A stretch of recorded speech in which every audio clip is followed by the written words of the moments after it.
Mahia just broke a launch record it does not itself command. Rocket Lab built it, launched it, and flew it alone from New Zealand soil for the United States Space Force.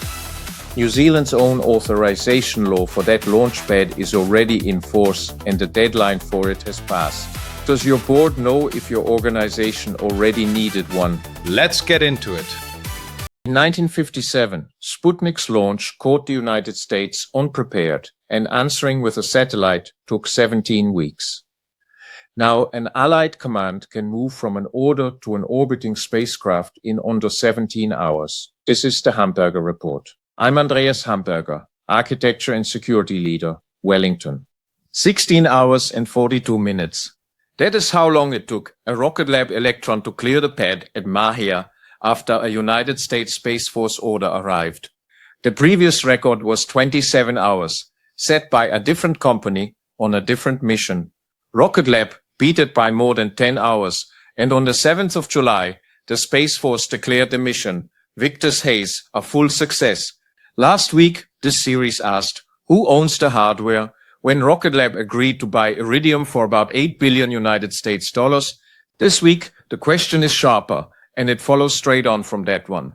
Who can deploy that control and how fast, and in whose name put ownership and this operational speed together? And you have the clearest live case yet of collaborative vertical integration. One company holding every rung of the ladder, from silicon to orbit, expressed not as a merger strategy, but as a working military operating model. On the 19th of June, at 10:19 in the evening local time, an Electron lifted off from Launch Complex 1 at Mahia. It carried a Rocket Lab spacecraft, call sign Puma, built for the Space Force's tactically responsive space program.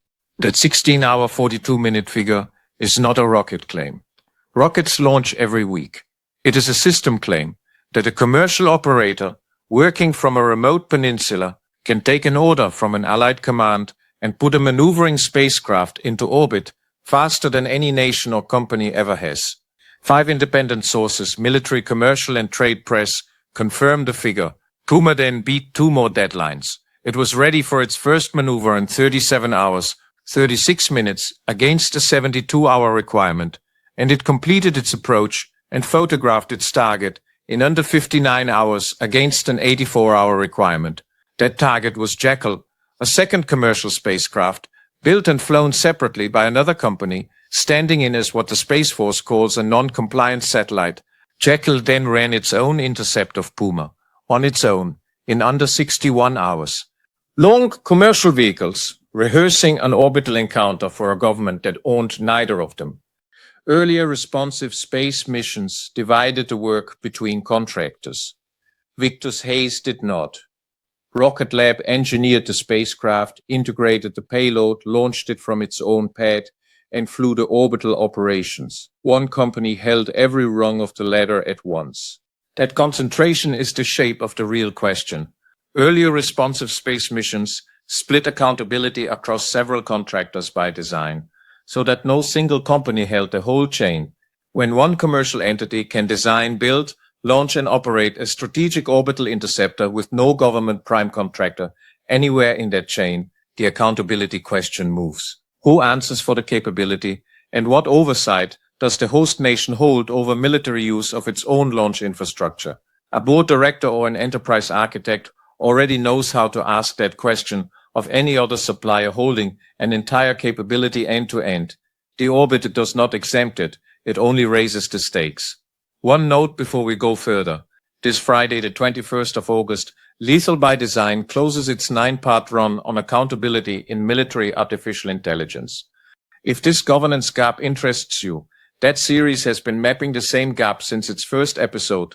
This series tracks orbital urgency through 3 clocks: debris risk, regulatory deadlines, and commercial pace. A 4th clock started when orbit itself became contested. Call it the conflict clock, and it is not slowing down. The first tactically responsive space mission in September 2023 launched within 27 hours and carried a passive payload that only watched. No rendezvous, no intercept, no confrontation. 3 years later, VICTUS HAZE cut the launch time by more than 10 hours and added a full intercept as a single package. Speed, integration, and complexity all rose together. The Space Force has already named the next mission VICTUS SOL, its first fully operational tasking rather than a demonstration, with 2 further missions announced behind it. The curve is bending upward, not flattening. There is a standing layer behind the responsive one too. The Andromeda program, which replaces a classified fleet of orbital inspection satellites, reportedly had its budget ceiling raised sharply in May, citing the threat environment projected for 2030 and beyond. VICTUS HAZE is the surge capability built to deploy fast and act. Andromeda is the standing presence. New Zealand's launch site sits on the responsive side of that pairing. New Zealand's own authorization regime for ground-based space infrastructure took effect on the 29th of July. Operators, new and existing, were required to hold authorization from that date, whether or not they think of themselves as a space operator. AHEA is the country's most visible ground-based space infrastructure, and VICTUS HAZE made it the origin point for an Allied military intercept mission. The 5-country council's own guidance, co-authored by New Zealand's National Cybersecurity Centre, already names the ground segment as the primary target in the orbital chain, and Launch Complex 1 runs under civil aviation rules, not military ones. There is a further layer worth naming. New Zealand is now a confirmed observer to Starlift, the North Atlantic Treaty Organization program for rapidly replacing lost satellites, alongside Japan, South Korea, and Australia, the grouping known as the Indo-Pacific Four. The New Zealand Defence Force has also taken part in a United States-led exercise the Space Force describes as building its first wartime prioritized target list for space operations. Read against VICTUS HAZE. None of that looks procedural anymore. An Allied command has now shown from AHEA that it can move from an order to an orbiting spacecraft in under 17 hours. A launch site is no longer only commercial infrastructure. Once it can answer a call like that, one detail deserves more attention than it gets. JACKAL's intercept of Puma was autonomous. The decision timescales in a close orbital approach are too short for a continuous human hand on the controls. That is the same shift this series tracks in enterprise software on Tuesdays. Agentic systems that act rather than advise, arriving in the hardest possible domain. Who authorizes the autonomous action, under what constraints, and what happens if the system misidentifies what it is looking at?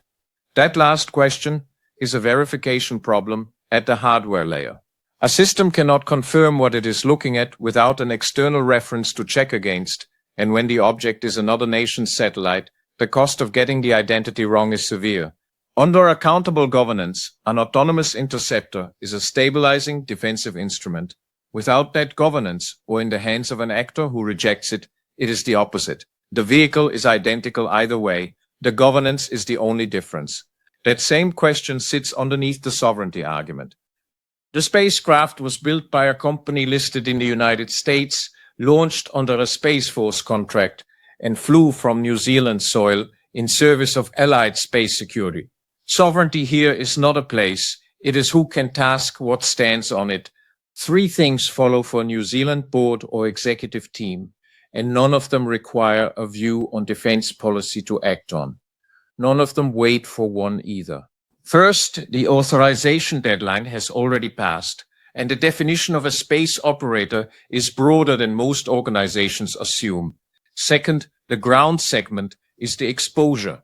If your organization touches the launch, data, or support chain, the 5-country council guidance already tells you where the risk sits. Third, single prime concentration is a governance question you already know how to ask of any other end-to-end supplier. The orbit does not exempt it. Rocket Lab's chief executive said the mission showed the company could secure and defend the nation's space interests rapidly, and called it a demonstration of what modern space power looks like. Both statements are accurate for the country he meant. Neither answers the question for this one. So here is the one I would put to your board. New Zealand's launch site has now shown it can answer a foreign military order in under 17 hours. Have you worked out yet who commands it and who in your governance structure owns that answer? That is the Hamberger report for today. If this was useful, subscribe and hit the like button. It helps more professionals find the channel. You will find links to everything we covered in the description below. I am Andreas Hamberger, and I will see you tomorrow.